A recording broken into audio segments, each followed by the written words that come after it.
Well, New South Wales Premier Gladys Berejiklian had only been in the top job for an hour before her private life came well and truly into the spotlight. The new Premier was asked about having no children and also being unmarried and whether it would affect her politically. Is it a political disadvantage for her as the Premier of New South Wales? It's time now for the Mixed Grill with Shelly Horton and Ross Greenwood. Shelly, fire away.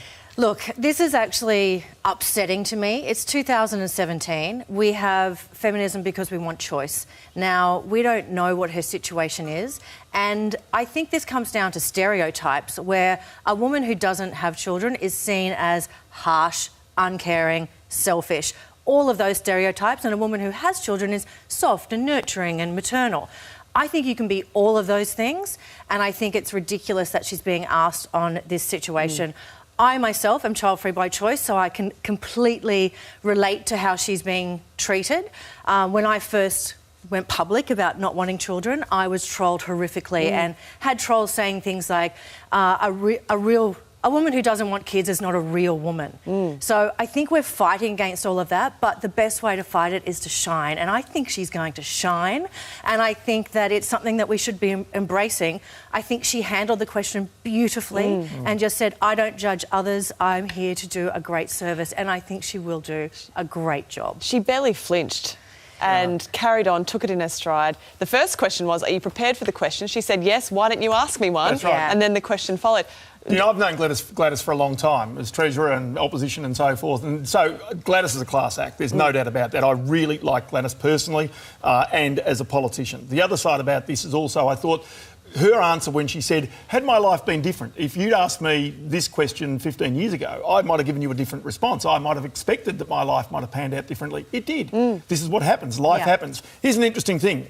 Australia has had 5 Prime Ministers who did not have children. Can you name them?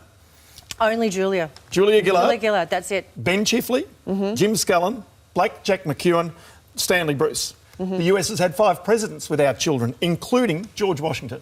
There you go. Wow. But the one right now that's interesting is the UK. When you've got Theresa May, who is the Prime Minister, who does not have children, being opposed at the moment because you've got the Andrea Leadsom, who is the Labor leader, who has children, using it to her political advantage, saying, I'd be a better leader because I've got children. I know what you're like. So don't be underestimating the fact that even women can try and use their own children to their political advantage. And when Andrea Leadsom got that job as the Labor leader, right, she did so against a woman who had no children and she used that to her political advantage. So understand that this is something that really is thrown up in people's faces. It should not be. It should not be. And also understand, though, that some of the most incredibly supportive tweets that I've had is from women with kids. Yes. So I think it is about being inclusive and welcoming and celebrating choice. And if the last 12 months has taught us anything, it's that we need good people in politics, people who can do the job, who are qualified to do the job.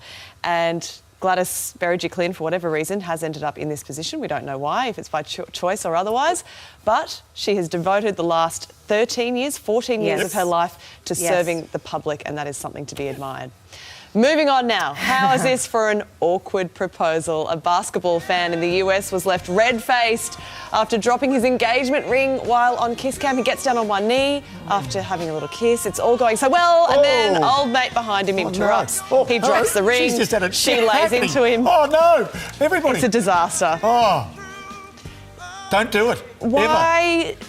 Never. Is it really a good idea to go the public proposal? No, I don't call them public proposals. I call them peer group pressure proposals. Oh, why would you do that? My first husband proposed drunk at the pub in front of his friends, and my first thought was, this isn't special. No. This is not special. But it's real, Shelly. He didn't ask my dad. So wait on, if he'd done it privately, quietly, would have you said yes anyway? I probably would Probably have. would have. That's the interesting Did your thing. proposal go to plan? Absolutely. It was all organised. It was managed. The father was spoken to. I think Dad's actually played a key role in this because at least you test the ground to see whether you're on secure ground. Right. You shouldn't ask unless you know. Is that right? I think, well, what's... You don't want to risk anybody's it. a knockback is not a good thing in life. But the other thing is my husband, Darren, he asked my dad and my mum. Oh, is that I right? like that That's too. You're on right. safe ground, hey? Yeah. Safe ground. Pete didn't ask anyone in my family. Seriously? I think he knew he had the Jeffreys tick of approval. There you see. There you go. Pretty You obvious. need the tick of approval. Anyway, I did check because I'm desperate to know what happened to the ring. No one can tell me. It's on every news outlet They around the haven't world, found but it. no one knows. Did she say yes or no no? one knows the answer to that or whether they found the ring, but we do know that his team Atlanta won the game. Oh, we do know that. 110 to 93 over the things we know. 76ers. So, Important stuff. We know not all important. was lost. That's it. Thank you, guys. Stick around, still to come this morning. She's the original queen of data.